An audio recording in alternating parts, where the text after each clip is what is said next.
Away in Cornwall last week, meeting some very interesting people.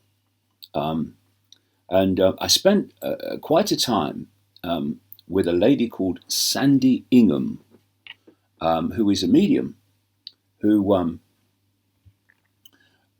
she she can't draw as a person.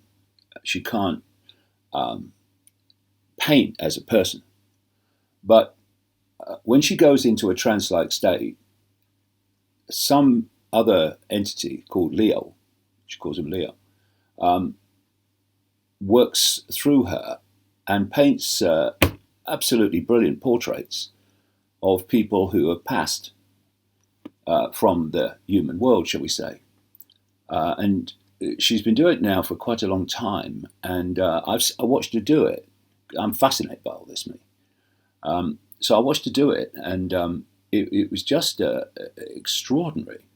The and I've seen the pictures that she's done for people, uh, alongside photographs of what the person looked like, and they they are incredibly accurate, And so it was a great experience, just chatting about things and how it works and what she does, and you can find her on the internet, Sandy Ingham, and she did one for me. Because the synchronicity of life and how it goes. She sent a message to me via someone else saying, if you're ever in Cornwall, uh, uh, maybe we could have a chat.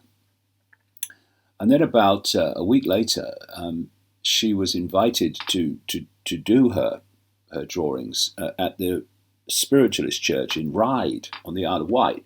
And the Spiritualist Church in Ryde is round the freaking corner from my flat. So we met and we had a great time here. And then with a wonderful husband, Mike. And then I went down to Cornwall. I was planning to go round, the very large number of stone circles and standing stones in Cornwall and stuff. But it was blistering heat for a start last week. And what happened is I ended up spending every afternoon with Sandy and Mike, just chatting and talking about all this stuff. It was fascinating and very, very interesting. Anyway, she wrote or drew a picture for me of someone I knew who has passed, and apart from one one period in a kind of the mid 1980s of about 3 minutes. That's all it was, 3-4 minutes, when I met this person at a school reunion, and just chatted for literally 3 or 4 minutes before they left. Apart from that, I'd not seen this person since 1967, when I left school to go and play football with Coventry City. And Sandy Ingham, she went into this trance state and started drawing, and then she showed me the picture, and it was this person, and what was fascinating about it is that it looked like them, right? But when you cropped the image slightly, it looked even more like them. But when I took my glasses off and looked at it, which someone only of my eyesight would see, it was a photograph of this person. I'm not kidding you. It was a photograph. It was just unbelievable. So it kind of, it was actually drawn to be absolutely the person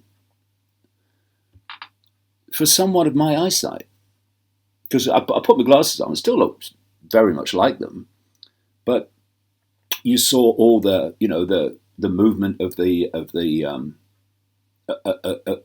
charcoal, the pencil, as you do, with these drawings. But because of my eyesight, when I took my glasses off, all those lines of of the drawing, they disappeared, and it all fused into what looks like, is nearest down at a photograph of this person. It was just staggering, and especially in the period that we're now going into, and all that's going to come, we really do need, as a human race, to grasp the fact that there is no death. There isn't any death. In fact, I would go as far as to say the following, that this reality that we are experiencing, which I've been saying since the turn of the millennium, is a simulation, a matrix-like reality. It's a trap. It traps consciousness, traps perception, in a sense of limitation. I would go as far as to say that this matrix, this simulation, is the only place that death appears to exist. And that's part of the trap. The fact that you have a life and then you die, and what happens after you die, and all this fear of the unknown, fear of death, which has been, of course, massively exploited in the COVID era. But our consciousness leaves the body and continues its eternal journey. There is no death. The death of the body, as I've said recently, the body has a cycle, but we have eternity. And so it's very important that people grasp that, given what's coming, because a lot of people who've had the fake vaccine are not going to be with us months and a year, 2 years from now. Unfortunately, but then again, you say unfortunately, life continues in other realities, and in other realities, you are consciousness, and you manifest as you choose. Like when I leave the body, I'll be able to manifest my outer form as I choose to manifest it. I could go back to being a 15-year-old. I could be a 40-year-old, or I could be a completely different form because my consciousness is dictating it. And so there is no death beyond this matrix. It's part of the control system that makes people conform and fear because of the way that this matrix works. I think I'm going to be writing a lot about this in future books, because this is the core of the whole thing. The way that our fear of the unknown and fear in general has been manipulated to control us, going way back. I mean, look at the religions and going further back. You do as we say, or this will be the consequences in the afterlife. You'll be in the fires of hell. Well, you'll only be in the fires of hell if that's what you believe you'll be in, because you'll manifest that reality. If you realize, actually, that consciousness creates reality. It creates reality here, but in a much more dense, treacle-like way. But beyond this reality, perception becomes reality instantly. And, it was interesting, looking at all the work of Sandy Ingham and all the pictures she's drawn of people. And it only takes a few minutes. I mean, it took about 15 with mine. It's a bit more detailed, but she only takes a few minutes to draw them. And they're very, very accurate in terms of the person they're drawing. And she has no way of knowing who those people are because she's picking them out in the audience. And she had absolutely no way of knowing that I knew this person or what she looked like in 1967. It was just crazy. Yeah, I've given it away now. I said she, and I've been using the word person, haven't I? No, it was a female I knew when I was a kid at school. Amazing, amazing,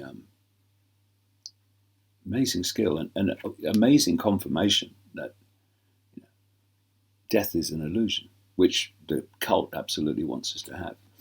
Anyway, we will move on, and we'll move on to some more good news because the event in London on Saturday in Trafalgar Square was absolutely fantastic. You know, that's the third time I've spoken in Trafalgar Square, and every one has been great. But the energy of this one was up many, many notches. And you know, you stand there and you feel the energy coming off the people, and you feel this is the energy that's going to change this.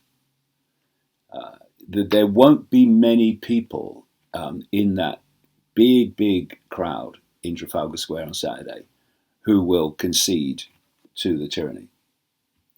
You could feel that in the energy. Oh yeah, some might, you know, oh, I've got to work, so I better have the jab. But there aren't going to be many, and this is the energy that's going to turn this around.